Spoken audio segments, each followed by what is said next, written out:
to the degree that you want something is the degree you're afraid of not having. Yeah. God, I wish I started when I was younger. I go, well, yeah, but you didn't. So shut the fuck up and let's Right. keep going. Right. Like you can't. Nobody changes until they change their energy. And when you change your energy, you change your life. Because it's not till then that it's really real. It's like, oh, this is way worse than I thought. It's like, oh yeah, it's way, way worse than you thought. Yeah. But luckily, there's more to you than you think.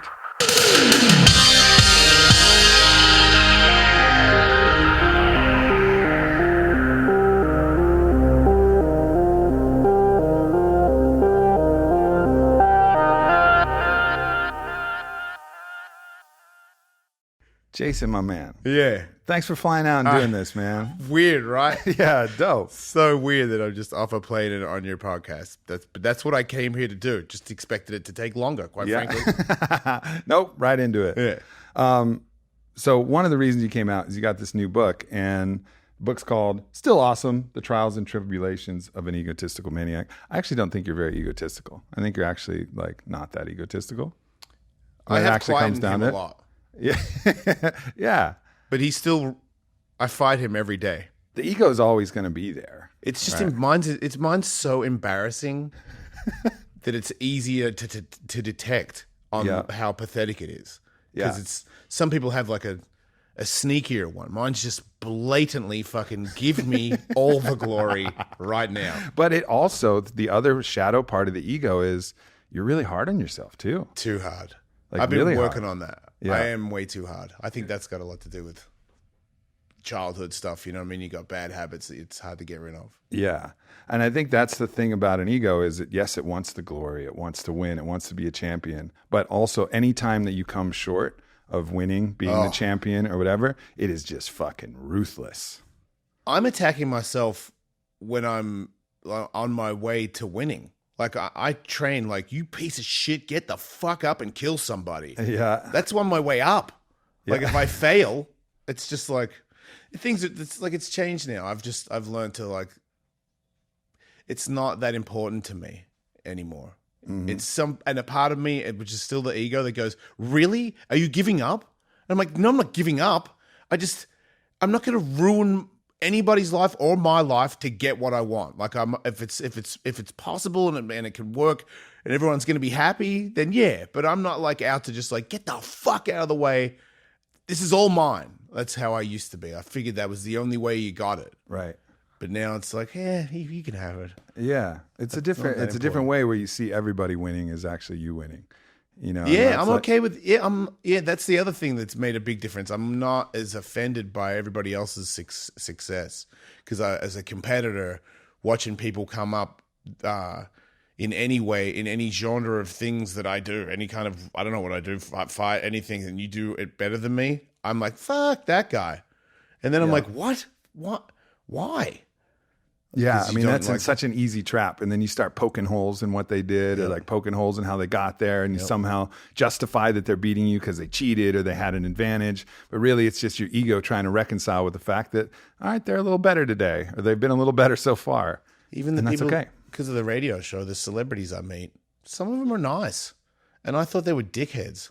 Mm-hmm. And I'm like, this whole time, you never knew that person. You're like, that guy's a fucking loser. And then you meet him, turns out he's a sweetheart. And you're like, I told everybody for 10 years that Pauly Shore's a fucking moron. You know what I mean? But he's a nice guy. He just hugged me at the airport the other day. I don't know him. He doesn't know me. And we just hugged it out at the airport. Who the fuck hugs random people at the airport? Pauly Shore. Pauly Shore does. Fucking good dude. That's what he does. He says, a great day. And I was like, I guess it is. A little busy. And he's like, sometimes you get busy, man. You know, and then you sit back and realize it's actually a pretty good day. And I'm like, I fucking am realizing that right now, Pauly Shore. And he's like, goes to pound it out. He's like, you know what? Come on. And I'm like, I fucking will come on. And hugged it out. That's great, Yeah, man. he's my friend now. The other thing that's not egotistical is, and that's something I've seen develop since we've known each other, is like an even deeper commitment to telling the truth.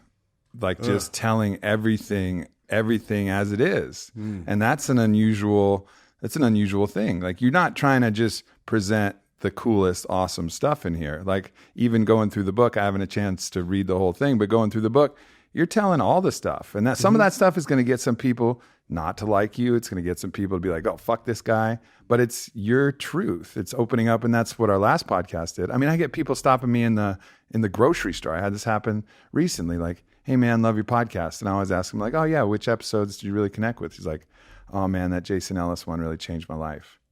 You know, and that was the first one on my podcast, at least, where you really opened up about your sexuality. That was the most to date that I've done still. And it was the people that, it's not a lot, but the people that it did help, it means more to me than everybody else that could think I was cool. Like if all of a sudden tomorrow I was like, man, you should be a YouTube celebrity, like, and fight Logan Paul. That'd be great.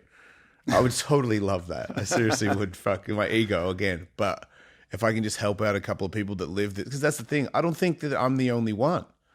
I think me telling this, I tell too much sometimes, but I just feel like I don't think anyone's going to tell all this stuff. And somebody should, so you know that people really do it. Yeah. Like the more I talk about it, the more I realize it's not as bad as, because I talk about like, sometimes in some gay spa scenarios, people are pretty gnarly. They ain't fucking around in there, and I'll talk about it like they're kind of gross, which is not fair to them, because this is like a lifestyle. We're not attacking no one's hurting each other in there. Mm-hmm. I mean, you might be getting some STDs or something, but that's the consensually. That's the dude, accidentally. I've got stuff from girls before. Sure. So wait, I just have. You know what I mean? Like, why can't I be like, this bitch is nasty too? Because sometimes bitches are nasty. All people are nasty, right? Everyone is. So I feel like when I talk about being in some sex maze where there's just you gotta fuck your way out. And there's a minotaur, a giant bull cock minotaur that you have to slay with your own clock, dick, buddy. As Theseus, the hero. It's not that glorious. It's more scary, at first, because it's super dark and there's just people that have. Wait, so tell me about a sex maze. You gotta set this story up. There's this place called The Zone where I just accidentally stumbled upon it because somebody said you should go there on Grindr or something, but it's like 4 stories, and it's like stairs, and there's holes everywhere. You put your dick in a hole. So okay, and there's glory holes throughout the maze. Then there's you could get distracted by a dick at any given moment. Porn screens playing porn on the wall, obviously gay stuff, and then there's sex swings. So it's an all male sex maze. Yeah. No girls allowed in there. Transgender people aren't allowed in there, which is super fucked up. Yeah, but you can't go in there if you look like a lady. Okay, so gay sex maze with lots of glory holes. Yeah, and there's you go up to one stairs and there's like the glory holes with like the banner, like a handrail, and people go in and you're over the top of them standing up, and your dick's just through the hole, so you can see who it is and look down. So it's a little bit safer than just putting it through a hole and seeing what's on the other side. But it's. What do they do with the hole? Does the hole have like the padding? hole's like this big? Oh, the hole's it's big just enough. Wooden. Okay, and it's about this big. And there's booths as well where it's like 8 long, and then another on the other side. So if you go in, there's a hole on this side, a hole on that side, and a hole in front of you. That's like Japanese game show. Yeah, and if you look like me, they really like straight guys. Straight guys are, what I mean? And I'm not that bad sometimes. I can look attractive to dudes. If I go in there, like the first couple of times I go in there, like I'd be like, man, okay, so you just like go in this door? I'm like, fucking see what happens, man. Go in the door, shut the door, and then I look down and the hands go through the hole and they tap on it. So you just put your dick in the hole. Oh, so that's the yes signal. Yeah, the other one is their dick in the hole, which means they want you to suck it. Which is that's cool if you're into that. That's not your style though. I'm okay with. I'll suck your dick if I'm your friend and I know that your dick's not. I'm not sucking some random. You're not just dick. going after a hole. I can't. And you're not that dick hungry. I get the excitement of that if you're like, I don't know, somebody else, but I'm like, whoa, but when that comes out, I'm like, well, fuck, you're out of your mind. I could imagine there would be a place like, I don't know if there's like pussy glory holes. See, that's what I'm trying to say. Just imagine if it's a girl if you just saw a pussy back up into the hole. What would, and I mean, there would be some. On the hand. There would be some that I would just be like, yeah, all right. I don't know what you look like, but I might at If least it's a nice looking pussy, give it a then lick or something. That's That's all it is. It's just like, you know what? I talked to a really smart, a guy that's way more successful than me, who's a gay guy who's married, and he said he goes on cruises all the time, and when they go on cruises, they have sex with everybody. They're on the PrEP thing, so they can't get HIV, well, supposedly. And sometimes they get bit by things, and they take an antibiotic, and that's the lifestyle. And when he said it, with his grown up, like organized face, he's super proper guy, like not like really a proper guy that you would never sense that he does that. I was like, and your husband's okay with it? He's like, of course. And I'm like, well, then how does that hurt anybody? Why would I ever say again that, these guys are just sticking their mouths and their asses in holes. They don't give a shit what happens. If that's the lifestyle and you're willing to, if you're doing it consciously, right? I think if for totally doing anybody, it consciously. as long as you're doing it, it's not what you're doing. It's like how and why you're doing it, right? Like if you're doing it in a manipulative way or in a way that you're trying to like get out your frustration and hurt somebody else in some way, then that's fucked up. Whether you're gay, straight, trans, whatever, it doesn't matter. But like if you're doing it because you just love dick or you love pussy, and like this is a way that you want to enjoy yourself. I get that. Just to really ruin myself, I get the sucking dick thing too. Like I never was into it. I've always been a less gay than I am. I'm more straight than I am gay. So like a guy kissing me, I'm like, oh, and they're like, what? I'm like, dude, I just don't do that. Like I'm real. It's offensive as far as I'm concerned. But lately, like, cause I mean, look, Katie's kind of helped me, and my therapist has helped me. So there's only like 2 or 3 people that I will hang out with now, and I can do all kinds of things with them because I know them. You know what I mean? Like they've got their shit together. They're not just like some dude that puts their mouth near a hole. I know him. I trust him. So I can do stuff now. So I actually have sucked at one dick that I liked. I was were you like a savant? Did I was you like, just come I'm out like, sucking wait a dick minute, like wait a champion? minute. I think I'm liking this. This is turning me on. Instead of usually it was like, oh God, I guess I'll suck it for a little bit because you know what I mean? Just to be nice. It'd be fucked up if you had sex with a girl that you didn't lick her. Yeah. That'd be crazy. Well, lots of people do that though. That's fucked up. I agree. Fucked up. I agree. They're missing out. Everybody's missing out. I don't understand. But that's your life. Great. Yeah, I mean, I remember there was a girl that we went out for a little bit and we were going to hook up, and I went to go down on her, and she goes, no, going down, and no. She was like ready to have sex, and I was like, well, I kind of like want to go down on you first, and like let's start this thing off. And she's like, no, not that. What? Like she just wanted me to just throw on the condom and just fucking hit it from behind, and I was like, I'll give you a massage. I literally bailed out of it because I was like, if you don't want me to go down on you and you just want me to like, you don't want to go down on me and you want me to just like work one up and condom it up and just that's what I'm saying. Go to town. Like we're not sexually compatible. And that's the thing with these.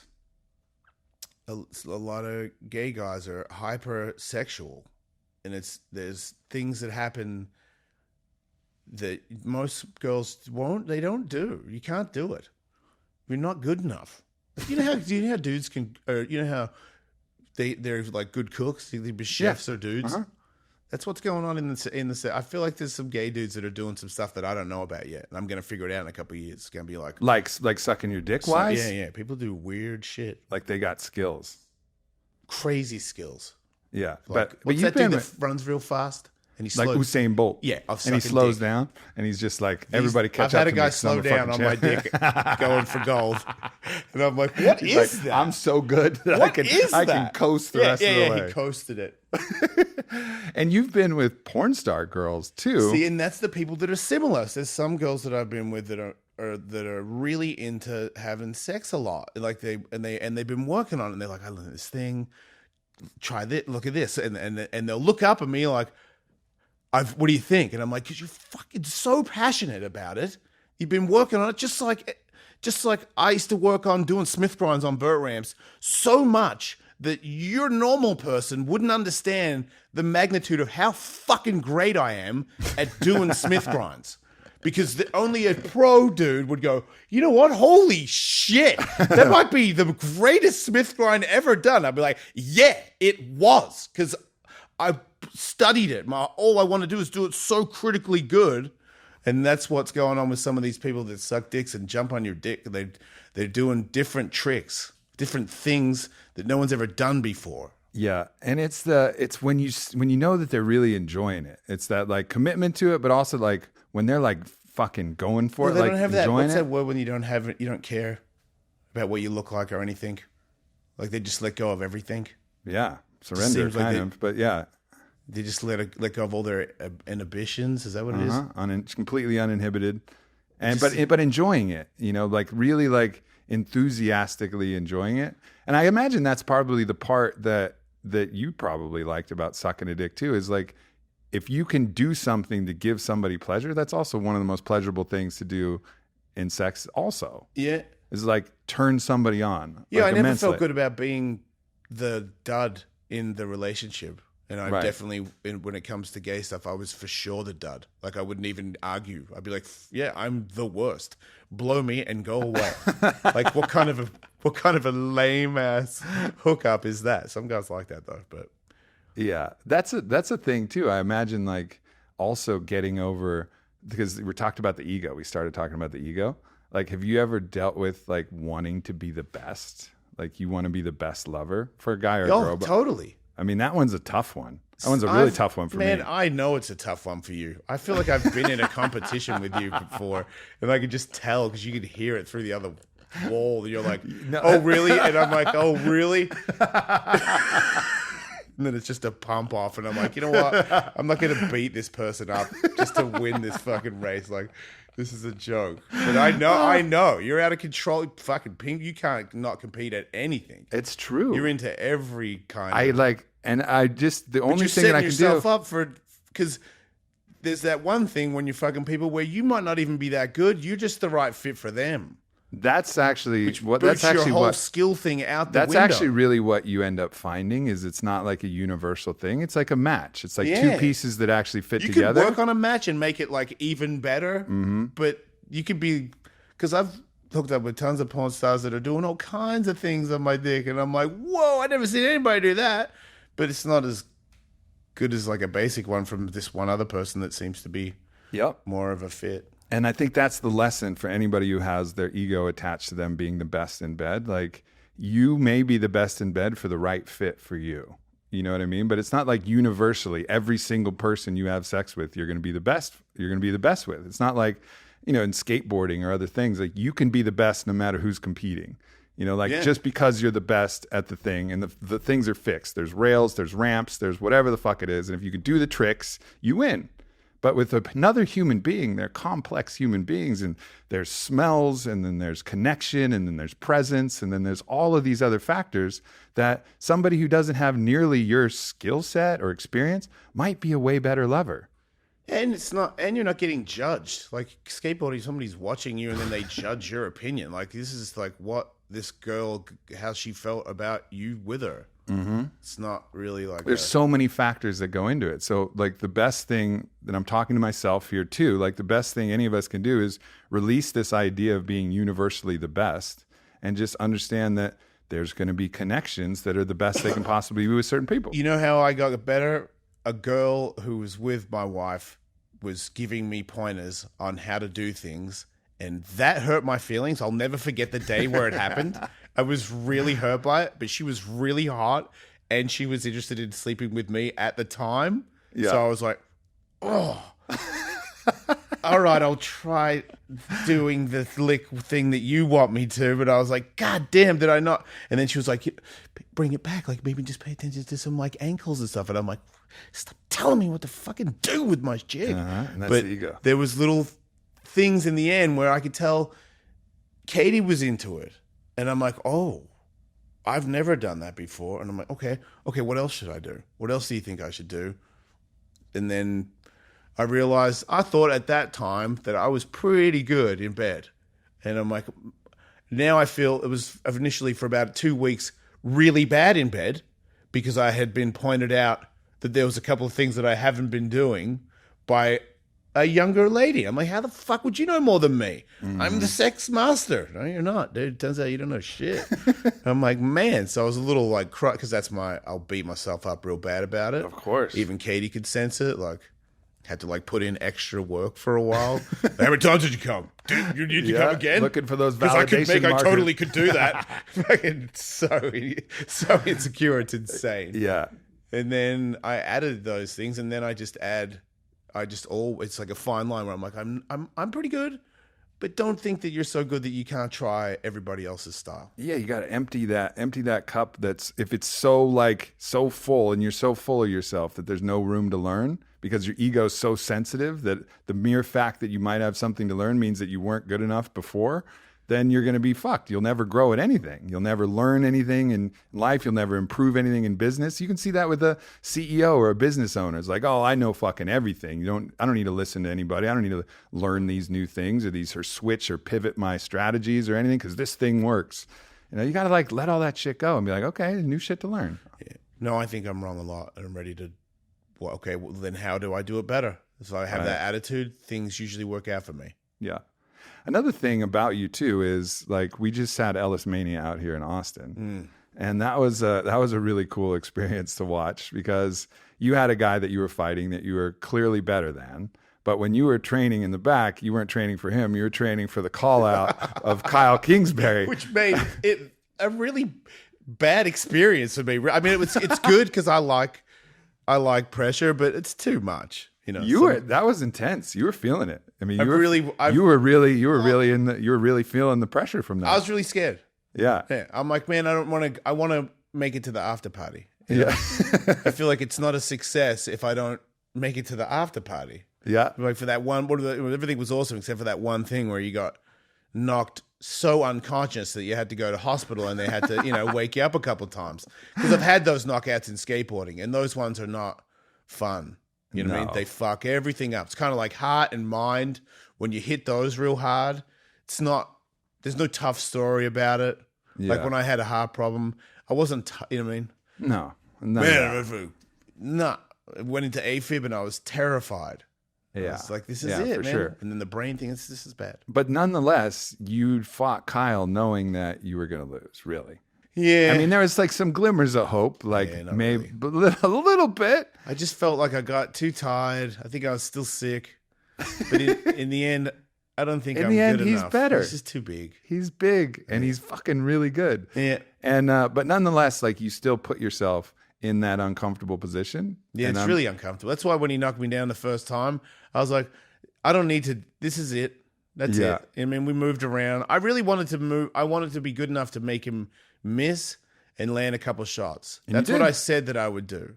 And I did. And you did it. Yeah. And I think seeing you like after that, I'm sure like, there's obviously a little bit of a bummer getting knocked out, but nonetheless, like the whole experience, you just seemed grateful and happy because you knew you went out there, you tried to tackle an impossible goal, which was to beat Kyle after you'd already fought somebody else like right beforehand. And Kyle's bigger and fucking that's what he dedicated his life to. I'm more thankful to Kyle than anybody for that particular part of the whole event. But to me, I just wanted everybody that goes to Ellis Mania that listens to the show to have a really good time. If everybody went there and said that was a really cool event, that's my win. That's what I really wanted. So it's too much to do all these other things because you want to live in one of the moments. You can't spread yourself too thin. I'm like, I just want the event to be great and everyone go, whoa, that was crazy. I also wanted to fucking smack Kyle in the face and him go, whoa, or make him miss and him go, whoa. And I also wanted to knock Simon Woodstock out real fucking fast. Get that out of the way. Look like a badass. I wanted to change my shorts and make sure I had a Speedo that said spicy on it. After I got a lot of fucking things on my mind. And I didn't really like sit in the moment and go to any of them. I just went, go, go, go. When did you get that moment? Because you accomplished all of those things. Everybody had an amazing time there. I mean, the feedback from this show had to be as good as any other Everyone show. said it was the best Ellis Mania they've ever seen. I mean, of the ones that I saw, it was by far the best. Yeah. So you accomplished that. Yeah. You knocked out Simon Woodstock with an epic shot, and it was like an epic knockout. You dropped you dropped your shorts. You had the spicy. Yep. You hit Kyle Couple 3 times. times Yep. with an overhand right. He had a headache for like a couple days Did he? afterwards. Yeah, he did. Yeah, he did. God, that feels and then good. Kyle, with no corner in God, his that warms my heart so yeah, much. for You sure. have no idea. For sure. Feel that headache, you fucker. Yeah, he had a headache from you landing those overhand rights, Yeah. which was exactly what you were practicing Yeah. in the locker room. You Yep. were like, all right, he's gonna off the jab, you're gonna parry the And jab. then I forgot to do the other one, though. I throw had the 2 over- tricks and I didn't use the other one. Yeah. I was scared. But you hit it 3 times, and then you went for it that 4th time in the Yes, second yeah. round, and Yeah. Kyle was just contemplating, he knew, yeah. contemplating on his microdose, and he's like, "Oh, Jason's going to throw that overhand right, and you know what I'm going to do is I'm going to slip in with that inside short really little good, left too. hook." It was really good. I liked that punch. Yeah, that was fucking crafty. But He you looks accomplished great, all. too. So you accomplished all that shit. Yeah. How long did it take for it to set in? You know, like when did you actually be like, "Oh man, I did it"? Has that moment even happened? No. I think maybe the closest I got was at one point I made a human centipede. That was part of your and I was at the post-fight end of it and I went, celebration? and I looked down the centipede and I was like, fuck yeah, Jace. Fuck yeah. I understand that. I understand that. Of course you do. That's a celebratory thing. Felt like I'd done pretty well. Oh man, but that's another challenge I think people who are really hard on themselves face, and people who are really driven, is like we don't take a lot of time to like celebrate and like get in the moment. You know, like I just got. Do you? I don't. But don't you think it's the gift and the curse? Like I It feel like is. a never satisfied person who's always out for achievements. I mean, when you achieve something, the mission is over. Like Right. now, I'm an achievement making machine. Yeah. So when I achieve something, the fuck am I basking in? Yeah. I'm missing out on the next goal, which is really all I care about.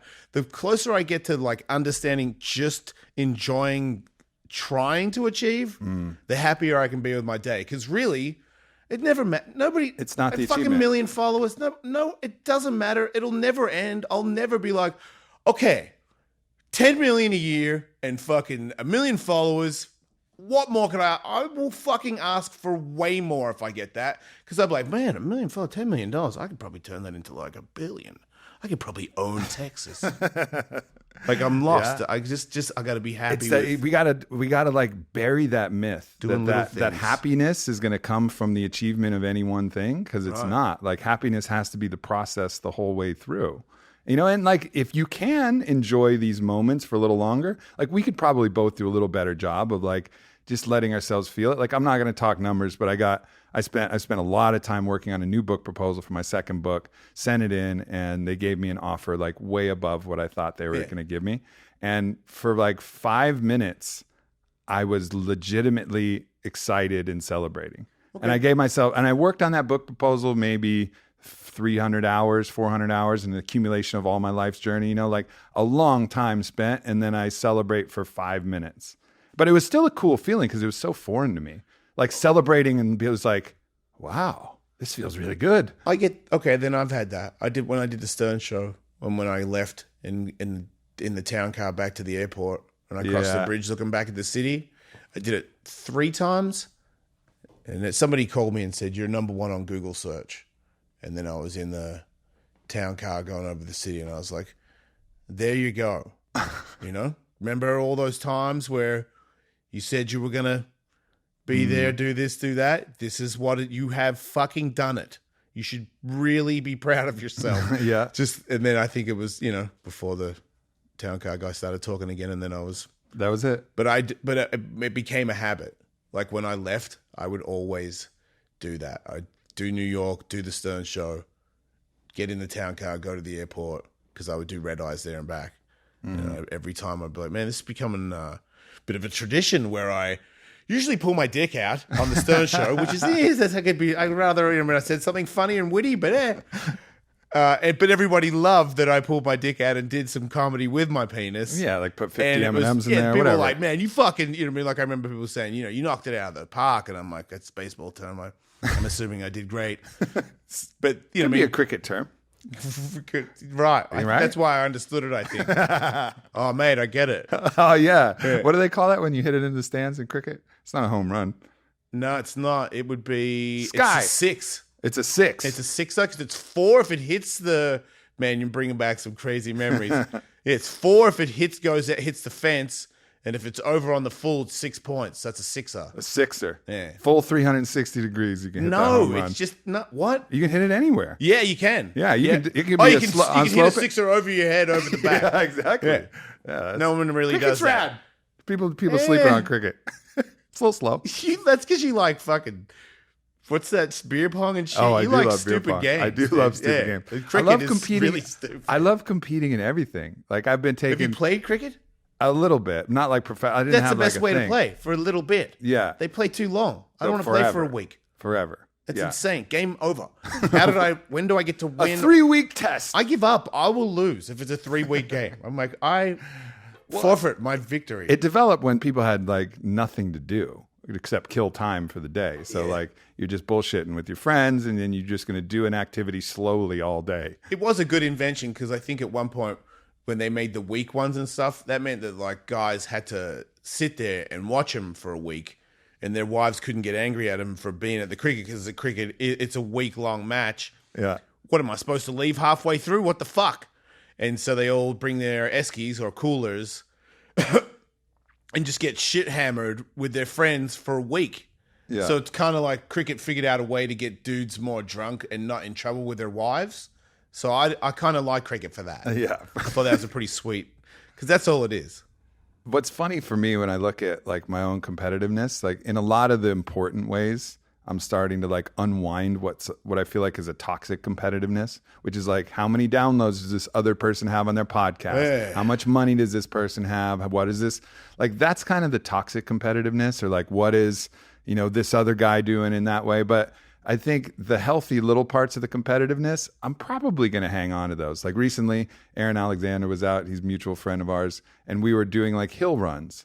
And homeboy, who's incredibly bendy and a good athlete, but not really so much a sprinter, not really like a power athlete. So he takes off on the hill, and I know he's racing me. And I was like, oh, this motherfucker wants to race. And at that moment, I knew that I would rather die standing and racing than let him beat me to the gate up on the hill, right? And then there's like this immense satisfaction as I was passing him and talking shit and going. And I was sore for like fucking 3 days after that run. But I'm never going to let that go. There's so many other victories in life, but it's good to know that you can't like not try and take every single one of them. Yeah, exactly. Like a run to a fucking fence. Here it goes. I would rather die than for not get sure. to the. That's a fucking like. I'm getting too old to make that one of my fucking rather die victories. Like that might be like I might get a cold from rather dying and might end up dying from this stupid race. I gotta like if I'm gonna give it 100%, it's gonna be a really really good cause. I did it recently. I was in, there's like this powerlifting group that we have on a gym, and they were doing a test. Take your bench press max, divide it by 2, and see how many reps you get. And everybody was getting, like the record was 30 reps for half their max. And I haven't been lifting too much. I hardly ever do bench press anymore, mostly kettlebells and stuff.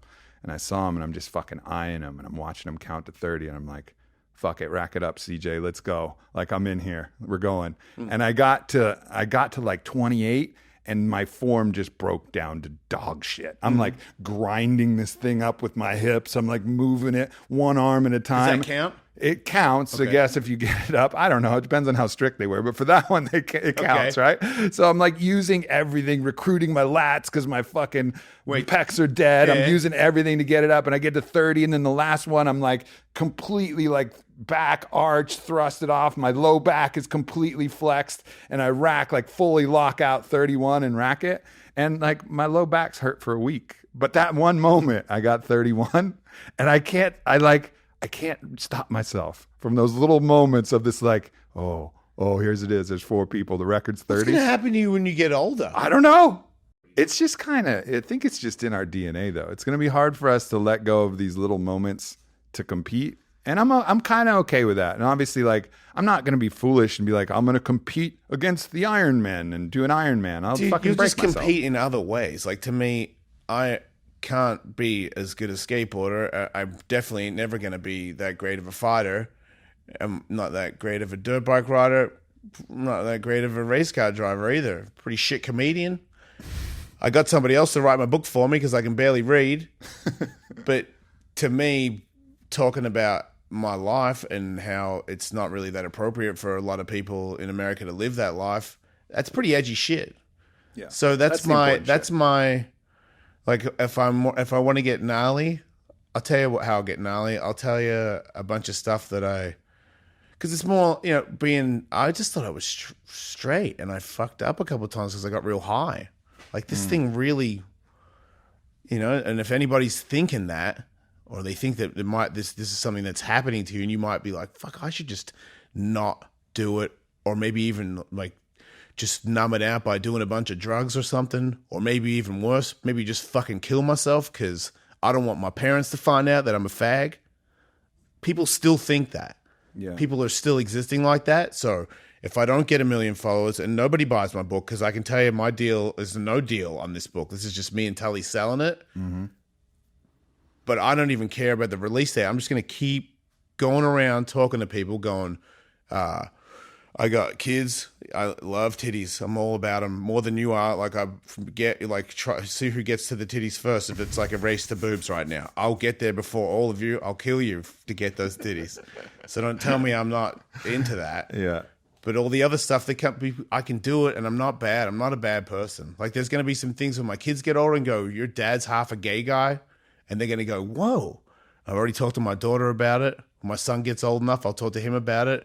And he's going to learn that it happens to people. People out there have this in them. That's who they are. And it's not a bad thing. Mm-hmm.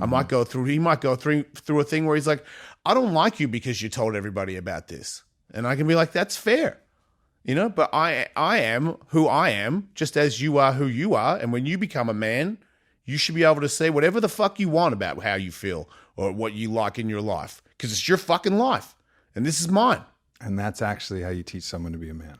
Right. So it's, that's the real truth. It's not about meeting some artificial criteria that society says that a man is heterosexual and a man is built this way and does these things. And a man can be any way. But I think that commitment to telling the truth and living an authentic life and doing so in a way that makes the people around you, their life better, like that's how I define a man, So I think you're teaching Tiger in exactly the right way how to be a man. And maybe he won't see that because maybe he'll believe his friends and he'll believe what other people say, but eventually he will. I'm prepared for him to go through a phase of that. Both of them, if they do.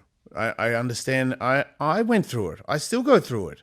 I'm not 100% sure, but I know what I like, and I know what brings a smile to my face. Mm-hmm. I know what I think about all the time. These are the things that I'm into. I'm into metal. There's certain noises that guitars make that bring a smile to my face. Mm-hmm. When you do burnouts for long periods of time and there's lots of smoke, I get fucking pumped, man.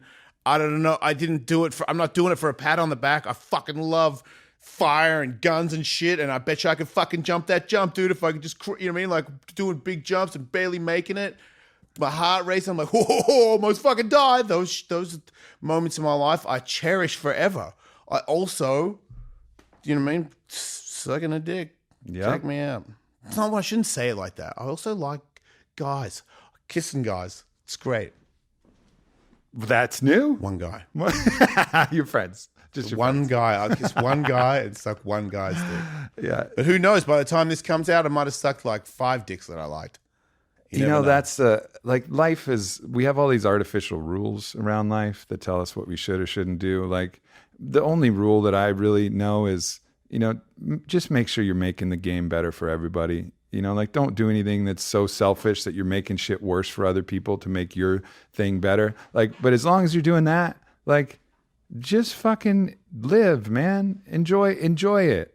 Hearing people like you say that, it goes a long way for other people that might feel insecure about the style of life that they live. Because when you're by yourself with it a long time, you make things bigger than they are.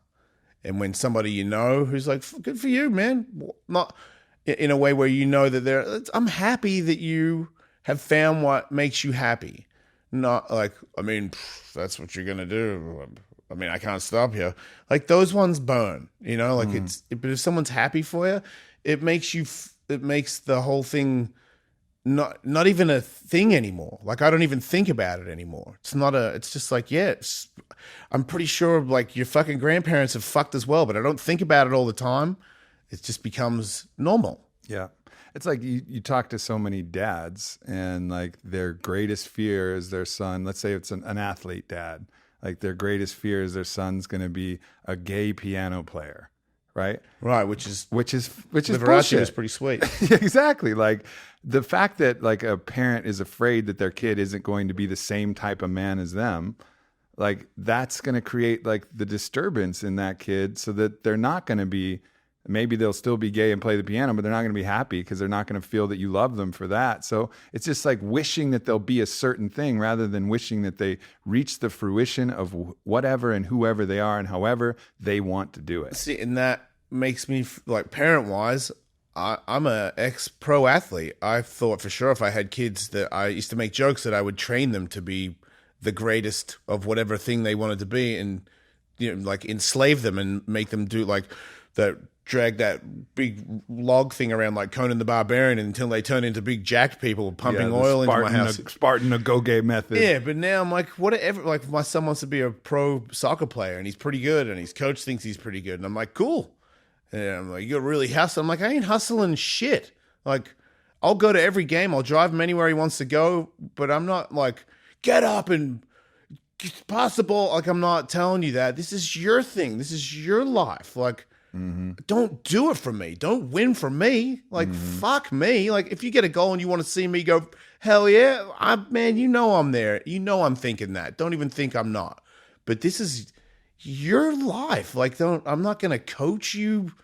If you were like, hey, do you have any pointers? I'm like, I could give you some. But if you see me play soccer, you know, if you want to skate, I'll give you some skate tips. But once again, I would still not be, I'm not going to the park with you to be like, get the fuck out of the way. This is the future right here. Like, no, dude, this is your shot. That's what so many, I just put out a video about that exact thing. Like what I wish my dad would have told me. And what I wish my dad would have told me is like, you were enough and I love you no matter what. Right. You know what I mean? And that's, even if he says, I love you, like what I felt was he loved me a lot more when I scored 20 rather than when I missed all my shots and like didn't play good. You did feel that way. Oh, 100%. Well, you know, that like, didn't rub off, did it? Yeah, right. I mean, like you want to try talk about win like too many things at all, do you? Totally. It's colored my whole life, like some part of my competitive thing of having to do more to be worthy of love. And it was subtle, right? It's not like my dad was like berating me, but it was just like that. He didn't even mean it like that. No, but it was just it was a really quiet. It was a quiet car ride home when I didn't do well, and it was like he was kind of withdrawn, and then he would go off to his study and look at his screens, and it'd be like, but what if we won? It would be like, where should we go? Or if I did it, like, where should we go? Let's celebrate. And he wasn't conscious of it. You know what I mean? But it fucking makes an impact. I've watched soccer games where they lose and it's like unfair. Yeah.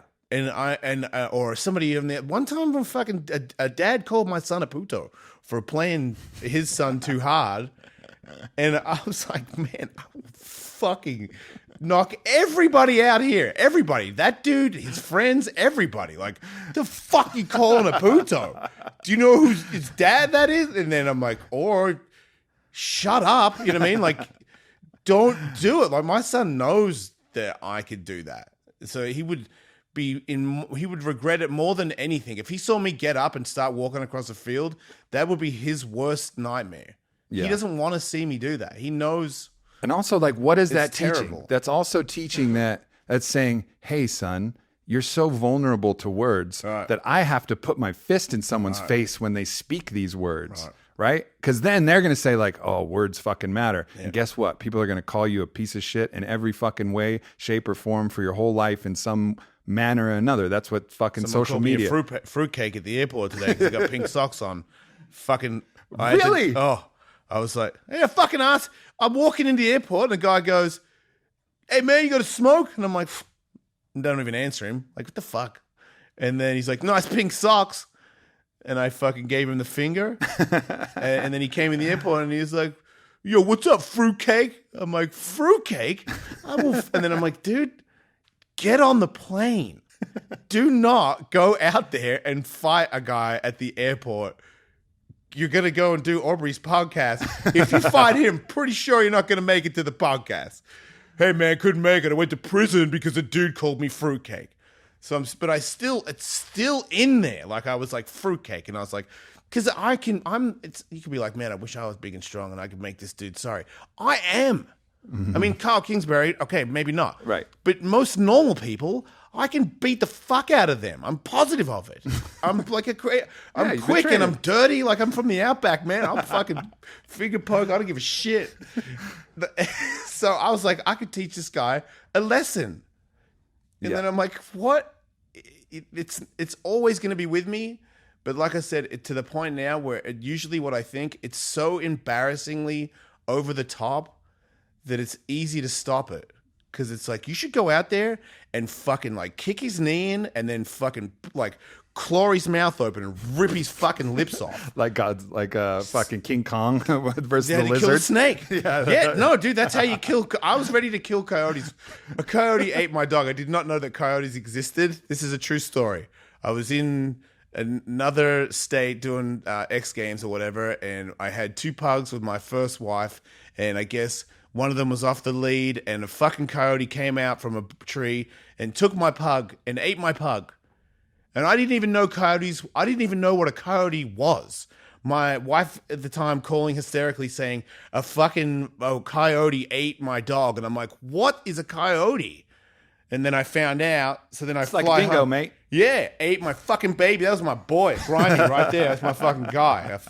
It shattered me, man. That was before I lost my dad and my brother. Like, I was not ready for bad times at this particular juncture in my life. That was like, oh my God, the world is over.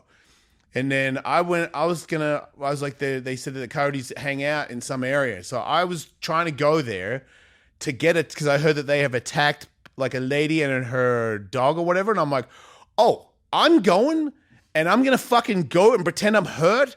And then I'm going to let him bite my fucking hand. And then I'm going to grab his fucking thing and rip his fucking head in half. And then wait for another dumb cunt to come again and just keep killing people. Just keep ripping coyotes in half. I paid people, I was going to, at the Red Dragon skate shop, I told them that they give people like $300 worth of skate shit if they brought a dead coyote to the skate shop. I was so pissed. Out for blood. Yeah, but then I realized that, they were being pushed out of their natural habitat. And it being wasn't their coyotes. fucking fault. It looked like a rabbit. They're being coyotes. Yeah, These little I know. fucking Chinese emperor dogs that are cruising around there. there. Time, man. I've made some adjustments, like I said.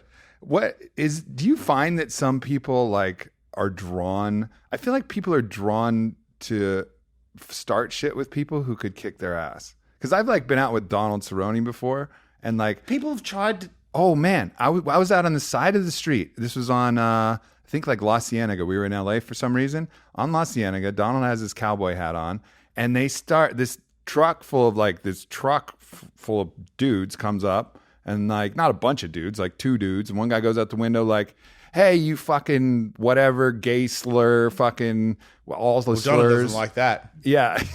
and it's like, like starts talking shit randomly because Donald had a cowboy hat on in LA. And I was like, whoa, that's so weird. He was drawn to his own death like in this weird way. But like, do you feel like people fuck with you like more? No, because I'm fake tough, and all the losers in the world totally go for fake tough. Yeah, this is a smokescreen. Like, I've got all this stuff so that you would stay away from me because I'm a terrified little boy. That's the real truth of it. You know what I mean? I'm going to teach myself to protect myself from my daddy and from all these people that I never trusted when I was a little boy. I'm going to be big and strong now, so next time it comes around, guess what? If someone tried to rape me now, you'd be fucking sorely mistaken. It's not going to work out the way you wanted it at all because I designed myself for payback. Right. But now, from all the therapy and all the love that I have in my life, it's kind of like, I don't regret having all these. I like my pictures on me. It's fun. Mm-hmm. But it's not, it's a little bit funny to me because I don't actually, at one point I used to spend a lot of time with skateboarding. I would just sit there by myself thinking about destruction. Like, evil, listen to Metallica or Slayer, evil shit, and think about fucking people up or killing shit or, beating the fuck out of somebody or skateboarding better than somebody who's the best and then telling them that they're a bitch. Like it was just all about win, crush, defend yourself. And oh my God, someone's going to kill me. I just kept thinking someone's out to kill me. I've always got to be ready. I would walk around at night when after I catch a train home, I would have my skateboard. If there was people in front of me, I'd have my wheel up against the back of my arm so that I could flick it. Or I'd have it, if there were people behind me, I'd have it on the other side so I could flick it back, just in case someone tried to jump me. Nobody was trying to, it never happened. No one jumped me, but I was ready for it at all times. But now, I don't really want to be scary. I don't really want to fight. No. I just kind of like stuff. I like teddy bears. I like pink a lot. If this book sells a lot, I'm going to get a pink car. I'm not shitting you, baby pink, but I've already thought about all these. I like, and that's when you because you've proven the other thing to yourself, right? Like, and you've transcended that. It's like when you hang out with Tim Kennedy, he comes to the gym all the time. He's in the shortest little shorts with the biggest, warmest smile, and and he's done it. He's done it. He doesn't have to show it to anybody. It's in the book. The last fight, King of the Cage fight. That's it for me. I don't need to prove to anybody that I'm tough anymore. That's as bad as it can go for anybody at my level to keep going and persevere and actually end up victorious in it. I just wanted to survive at one point because I was like, I don't know where I am. I hear a ringing, humming sound and I'm just waiting for this one more shot to knock me out. And I'm like, wait, is that his foot or his arm? I'm fucking done. You won that fight, right? And I won the fight. Yeah. So that's why I didn't take another one after it. I'm like, how much worse could have it gone? I almost got knocked out in the first 10 seconds. For me, I needed to prove that I could defend myself and defend the ones I love. Right. And so I was driven into martial arts my whole life. And I was actually training back when I was friends with Roger Huerta, and I was training to take a fight. And that's when, I've told this story before, so I won't tell it again. But basically, 4 guys jumped me and Caitlin. And that somebody took Caitlin's face on the other side of the car, slammed her face first into the side of my car. And you just react. Yeah. So I hit that guy as hard as I could possibly hit him. He was out and down, but then we still had 3 people. Caitlin jumps on someone's back. I'm fighting the other 2 off. And the adrenaline was so high, my memory was spotty. And I remember coming to memory, standing in the street, Caitlin's next to me. And I was like, where the fuck did they go? Because I was like, and I did take a pretty hard shot, but I never went down. So maybe and I definitely had some brain, probably a mild concussion. Got concussed for sure. But nonetheless, I was standing on my feet going, where did they go? And the valets, who didn't help at all, thanks valets, were like, they ran that way. Yeah. And that was that moment where I could finally relax. And I never had to take a fight. I was like, okay, well, 4 people attacked me and my girl. And I got some shots in. You weren't sure if you would have been that guy. I didn't destroy them all, but I didn't know. And after that, I knew, okay. And there was this big sigh of relief that kind of came over through my whole understanding of who I was, that okay, in that situation in particular, I was enough, I didn't even know why I was trying to take those fights until that fight ended. And I thought about it the next day and how I didn't feel what I felt before, where I had an emptiness. Mm-hmm. I had to fill it. I felt because there was times where I was I was so tired and concussed. But I could feel him getting tired and me getting stronger and me going, this is your will right now. This is not your technique. This is your will to win this thing. And it's fucking pretty impressive.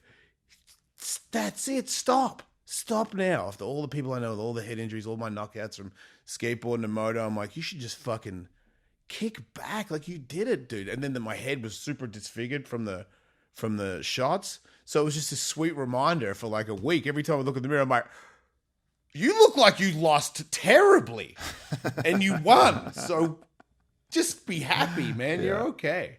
Yeah. Yeah, I think just getting past that idea that we need to prove things to ourselves. But I think it is a good thing for most people. It is a good thing to have a fight. Just that's why I did Ellis Mania. Yeah, just to know what it's like, know what those emotions feel like. But the fights you're having is super when we're on the street, people. No, you don't want those. Right. You don't want if you those. You can do an organized one. Yeah, but even still, I mean, even though that was a really dangerous situation, like to know, I hope it never happens again. Right. But to know that, like, okay, like if that happens, I will react correctly. I won't just be like, oh, why'd you throw my girlfriend's face into the car? It's not your fault if you did it the other way too. Like it's not. It's this true. is like You still gotta love yourself for that anyway. Beat you up, man. Like I know. You can't feel bad if you went fetal. It's kind of like a lot of people would do that. Right. It's not, and they didn't say, fuck that, I don't even like my girlfriend. No, dude, you're terrified. That's so true. There's nothing wrong with being terrified. Mm-hmm. Yeah, I mean, it's that delicate balance of like always forgiving yourself, always like loving yourself, but then just deciding what you want to be and what you want to do. You ever remember Mike Tyson talking about being scared? No. I've seen interviews with him where he said that he was so terrified before fights, and it's like, I get it. It's to be scared of losing because you want to win that badly. He's not scared of getting hurt. No, he's scared of losing the fight. Yeah, those things are unmatchable. Like if you can have that a couple of times in your life, and then you're going to have to recover. Just like if you party too much when you're young, if you do a bunch of blow and a bunch of E-bombs and shit, don't think you just get out free. Well, my friend turned into a junkie, but I'm bullshit. Nobody gets out free. There's shit that's going to fuck with you forever on that stuff. You might be tempted to have a little too many of these other things for the rest of your life because you're prone to doing that stuff. Take the good with the bad, but that's like, I know no man or woman that went as hard as me in the bump zone and then just came out with like, yoga, you know what I mean? Like fucking, they're doing yoga. They're doing yoga like 100 hours. They're fucking out of their mind stretching their pants over their head. Because you can't bounce back from it. It's the same with if you do something so glorious, there needs to be a whole big breakdown several times in your body, in your heart, in your soul to know that is the said and done. And now I must move completely off from that and onto other things. And it's so hard to let that go because I don't even know what it would be like to be. I mean, I've been pretty good, but I haven't been the most dangerous man in the world. No argument. Like, how does that dude come off that stuff? But I remember he's the scariest person that ever lived, as far as I'm concerned, in an organized fight. I've never seen anybody I would not want to fight more than Heyday Tyson, you know, while rubbing his head around before he's like, I'm like, fuck that. Yeah, I don't want to fucking die. For sure. But he was scared. He was scared of people. I think that's a natural thing. And putting yourself in those uncomfortable positions in any way you can, like that's the key. Like I'm going into this thing. I mean, ayahuasca is something we both did. Like how fucking terrifying is that, right? Yeah, that's up there. It's more than fight. I was just as nervous as a fight. So you're nervous before and you're going to encounter some really terrifying moments in that process. So that's another way to train your psyche and your like mindset. And then these long sweat lodges where it feels like it's so hot that you're just going to pass out and you don't know if you can make it. For? Sometimes 3-4 hours. What? Yeah. So there's just more steam, more hot rocks, more things like, so that moment, and you have to do it with somebody who's really smart because they can push too hard and you can actually die. Right. I was going to say, like people have died in that. So you have to be with somebody who's really carried the tradition well and knows what the limit of everybody is. Yeah. But you push that to the point where like you learn a little bit about your will in that moment. And then like the next thing that I'm doing, so check out this next thing that I'm doing. So I haven't been called to do something gnarly in a while, but there's this thing called darkness therapy or a darkness retreat. So you go for 7 to 10 days in complete pitch darkness, isolated, nobody's talking to you, nobody else is there. It's you in a room, complete dark. They bring food in for you twice a day through a little chute so you can still eat. So it's very much like solitary confinement with a comfy bed. And if you do freak out, you can leave. But you go in there for the darkness for 7 days. And for the first 3 days, you sleep a lot because you produce a lot of melatonin. And then after that, they say that you start having like really intense visions and you can't shut the visions off because if you open your eyes, it's no different than having your eyes closed. Mm-hmm. So it's just like they say the brain starts producing endogenous DMT. But I'm really like curious, like, oh, wow, I'm not going to be able to talk to anybody. I'm not going to be able to write anything. I'm not going to be able to listen to anything, look at my phone, do anything but be with myself in the silent darkness, unless I'm humming to myself, in the silent fucking darkness.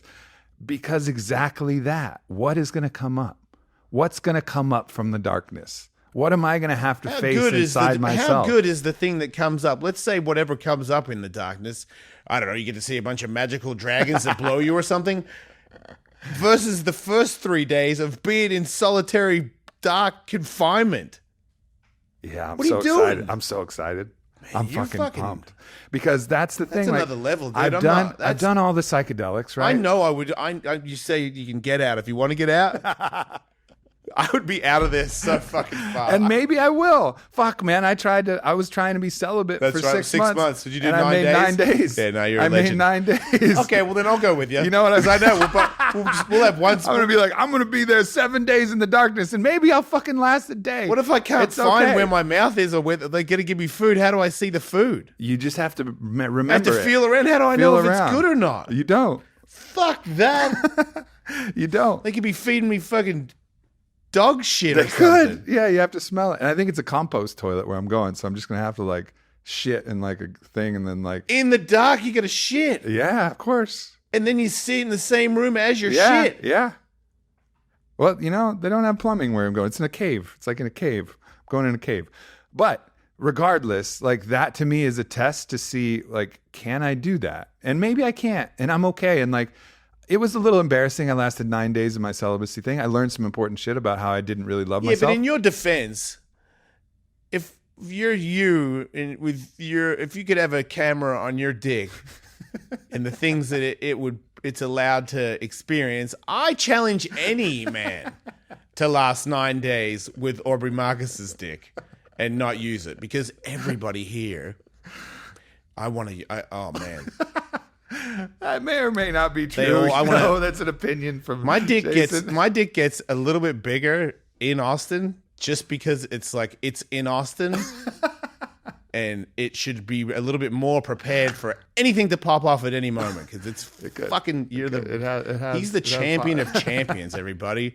In 9 days, the gods frowned upon those 9 days because that's 9 days of high level tang that you are disrespecting. It was. Thank you. I appreciate that. Hey, no, I commend you. I commend you, sir. 9. Man. Fuck that. But in those 9 days, the most important thing was I realized like I didn't really love myself. Like I didn't really love myself nearly as much as I thought I did. And I needed other people to love me for me to really love myself. And that was the thing that I found out from that 9 days. And I don't know what the fuck I'm going to find out from those 7 days in the darkness, but I bet it's something. You know, if you want to find out something about people loving you or not, you should write a book and say that you're half a gay guy in there.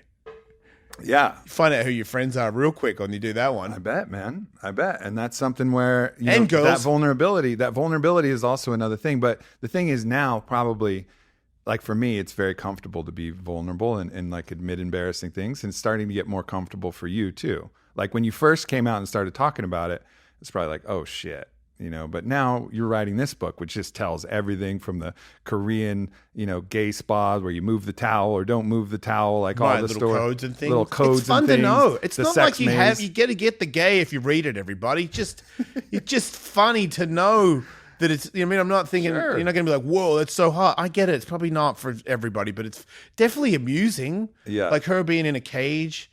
Katie, when they made the Grindr app, they told me about it. I didn't know about it. Katie and her friends were talking about it. I'm like, what app are you talking about? And like, it's gay app. And they made me an account. It was just like, bloop, bloop, bloop, bloop, bloop. Everybody is like all around me because I live in West Hollywood. Mm-hmm. I was surrounded by gays and they all wanted to come over and blow me. And I'm like, there's no way that's true. Nobody does that. But it was. Oh, everybody came over. Everybody was knocking on the door straight away. And I didn't believe that it was going to be true. So then Katie went in the dog cage and put a blanket over it so you can't see in there, but she could see out. And then... What a wife. Yeah, because then they'd leave. Guys would come over and be like, and unzip when they would finish me and then go, thank you. I'm like, okay, you're welcome. And then they leave and thanks. And I'm like, okay. And then Katie get out of the cage and I'm like, did you fucking see that? What the fuck? And she's like, I know. I can't believe it. How many will come at a time? I'm like, I don't know. Let's try. And then I made her dress as a gimp. I put like this leather dog mask on her and gloves and like my shoes. And she like sat on the couch And then a bunch of them just came over and started this. And at one point, one of them went to touch her. And I was like, hey, don't touch the gimp. And then they'd leave and we'd go, oh my God, can you believe how free everybody? It's just, they don't even know me. And they're just so ready to, we were blown away by it. That was kind of the main trigger. And then the fact that you have a partner that has no judgment and is like unapologetically enthusiastic for you to experience these things in life, like that's rad. You know, like that's a really special thing. And I know Katie's like all throughout this book and such a huge part and such a great partner for you in that way, because you have somebody who like deeply supports you being unapologetically you. And I like, don't know what I would. That's huge, man. I would be like a lonely wizard if it wasn't for her. Yeah. Who doesn't have any spells. Just very lonely. Yeah, man. With a big long cane and a beard. That's it. Yeah, no, she's everything to me, because I didn't know that would exist. And she's the one that told me you should just be happy with being you. Like, I think it's horny that you like guys as well. No one ever said that to me. Yeah, it's all these fucking judgments, and men, we have all these judgments too. Like one of the things I do is I lead ecstatic dance, right? Which is where you basically listen to music and you don't try to dance good. You just move your body however the fuck you want to move your body. Yeah. But men, we've internalized this idea of that you have to dance a certain way, or there's like a certain masculine way you have to dance. So if you move your hips, well, that means, you know, that's a homosexual move, you know? Yeah. Like you can't, yeah, of course. But then that's still in a pattern, right? There's like a pattern to that. But if you're just like wiggling around and moving, people feel uncomfortable. I've seen your weird dance school. I walked in here one time off the plane and went into accidentally a dark room where I think I saw Carl Kingsbury run past me in a Speedo again. But there were a lot of other people there wiggling around in the dark. And I remember going, what the fuck is wrong with these people? And I came back out and I made a mental note. You some of your friends are fucking tweaked. But from the book and talking about the things that I do and trying to get people to not be angry or gross about it made me rethink like my opinion on the church and stuff, because I was so angry at the church because I feel like a lot of it, you know what I mean, the anti-gay or even just sex in general is kind of frowned upon, and it's from the church, but it's not the church's fault. Like, it's just they meant a good thing, and then like business got involved, and some people were like, you shouldn't do this or that, but that's not like, it made me, I'm not angry at anybody for being a Catholic or a Muslim or what. I don't care what. I want to know more about it now, because at one point I think I would be a little. I would frown upon it because what is it? Chick-fil-A. So what is it? They put money to other organizations that didn't want to have gay marriage, and I was like, you know what I mean? I took that totally personal. I was like, I would never eat that sandwich. Yeah. I'm like, dude, you're just seeing half the story. Everybody's living their life. Yeah. It's like, if you want to do crazy dancing, I back it 100% because I know what it's like to just let yourself go. I know what it's like to be super cool and make sure that you don't let anything go. That's 100% both of man. Them. It's 100%. And one feels way fucking better than the other ones. And when you break those barriers of really letting yourself go, there's a lot of shit behind those barriers. It's like you're cracking open like a door that like a flood of freedom comes through, where like a lot of these men, like big, strong, like athletic guys who've never let themselves dance, they'll be like weeping at the end because they've never allowed themselves to actually just move and like crazy to know wiggle around. Blocked. Right. That the crazy dance is such a relief that it starts to bring tears to your eyes. It's wild, and it happens repeatedly over and over again. And there's just even the ways men think about like our own bodies, right? Like we have an asshole. And like most men like are so terrified of putting anything near their asshole because they're so worried about their own fear about in their own mind of being gay. Even if it's in the quiet dark of their own home, they're like, no, I won't do that. No, if they did something in their butt, they might envision that it could be a real penis in their butt, and then they would have to live with the fact that they envisioned a dick in their ass, and it's like, yeah, so what? So what? Like, doesn't you're envisioning choking kids to death? I think you're okay. You know, like it's not a bad thing to do it. And I've said it a bunch of times now, but if you can come with no hands. It's weird. It's like, all right, so you have an asshole, but it's like having a room in your house. Let's say your bodies are home. You got a room in your house, but you never go in that room. You keep that room, you keep that door locked. And there's ways to wash it. I just want to tell people there's ways to wash it. Because you don't want to, you know what I mean? If you're first starting and there's like a thing that happens, that can deter. I get that. You want to? I mean, there's the one on the hose. I should sell a Jason Ellis one. The one you can put on your shower. It's like a metal one, and you just put it up there. 2 times you fill your butt up. Whoosh, whoosh, whoosh, whoosh. That's it. Ask all the porn stars that do anal. 2 washes, and then you're good to go. Unless unless you got a bad diet or something. Or you've been partying so hard that everything's just liquid, anyways. Wow. See what I mean? You want to make sure. You just want to make sure. I feel like when you're starting, you want to do like the precautionary ones. Yeah. So all right. So I'll admit something here. So I've been a hard no for anything in my butt my whole life. Right. Yeah, I remember that. 3 years ago. So 3 years ago, I got like a case of like prostatitis, they call it, which was weird because they couldn't find out what bacteria it was. I had that. Yeah. So I had antibiotics, right? Yeah. So they were trying antibiotics, but it wasn't really working. So I went to specialists, and the specialist was like, all right, what we need to do is this prostate's like a sponge. We need to squeeze it down and like squeeze it down so that it releases anything that's like any other thing that's in there. So they had to squeeze it down. So the doctor is in there, and it's not a prostate exam. He's literally trying to like squish my prostate. And it was painful and weird. It felt like I needed to pee. It's not the same thing. Not the same thing. So I was like, but it actually worked, right? So like that actually worked, and then my prostatitis went away. Right. And it recently, since then, like no butt play and stuff at all. Yeah. Since then, it came back recently. I was like, fuck, like I could go to a doctor. Or you could get somebody to do it for you. Or I could, well, no, I wasn't quite that brave to do that. Okay. But I got like this curved wand. Oh like a my curved God. Metal wand. You milked yourself? I milked myself. In a weird, like, doctory way, not even a sexual way. But I don't really understand how the sexual way, because it's still like, it's no pleasure to do that. But you know what I will say? When I did it and like I got it in there and I milked it, and the same sensation, like feels like you need to pee, and it's a little bit painful because my prostate's like a little inflamed. And I did it, and then like pulled it out, and I didn't clean myself. So it was like, it's not like all the things you mentioned. Yeah. But like there was this kind of a certain like, also again, like after my fight where I had this deep breath, like there's kind of like a deep breath, like, well, I went in there with a metal thing with a ball on it, and I pushed around on my prostate. And I did, yeah. That was a close one.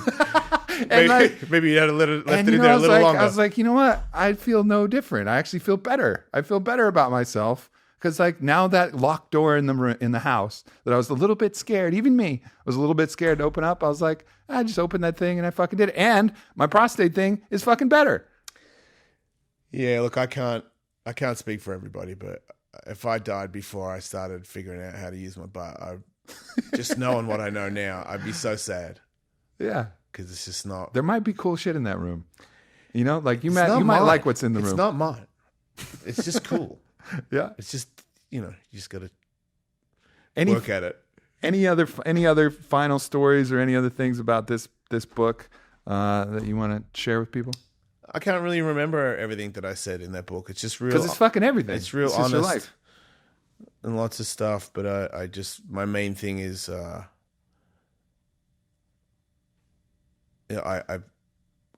done a lot of crazy stuff, and I'm trying to be a nice person, trying to help other people, and I'm trying to be honest with who I am, and hopefully that helps some people, and that's it. I really don't care about the rest of it. Like with the success thing, I got a great radio show. SiriusXM is very happy with me.